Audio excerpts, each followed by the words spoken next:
Besides direct user interaction, assets within a scene can also trigger actions in Bezi.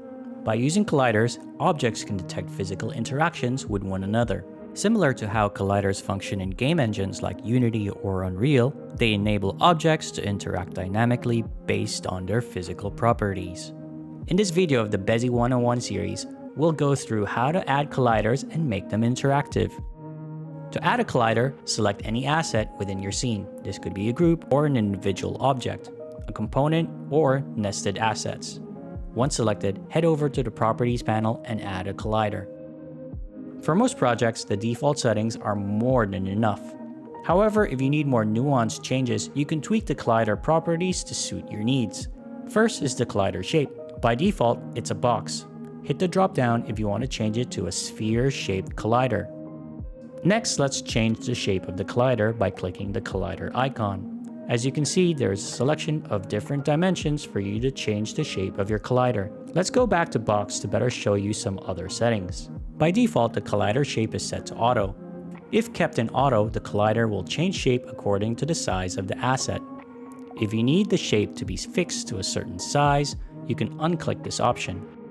If you need padding, you can also add those on in the bottom. The padding changes according to the size of the base shape of the collider. Now that you know how to set up a collider, let's set it up in the state machine. Before doing so, let's go through this collider interaction scenario.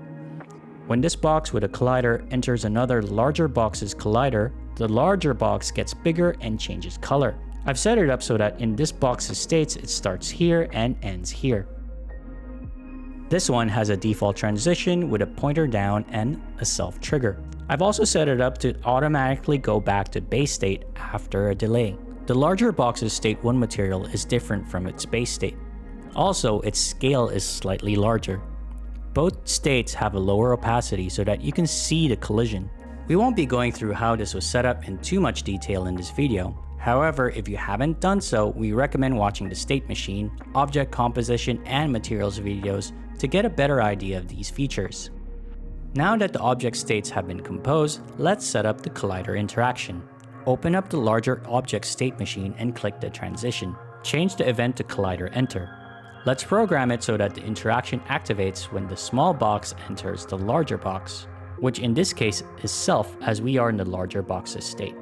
The order doesn't really matter. However, we recommend thinking about it in this way so that you can logically understand the series of events if you decide to change these sequences when your project becomes more complex.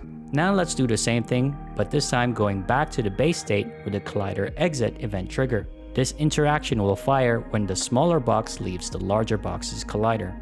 Now that everything's set up, let's test the interaction in play mode. Looks great. You now have a good foundation for understanding how to use colliders. This is just the beginning.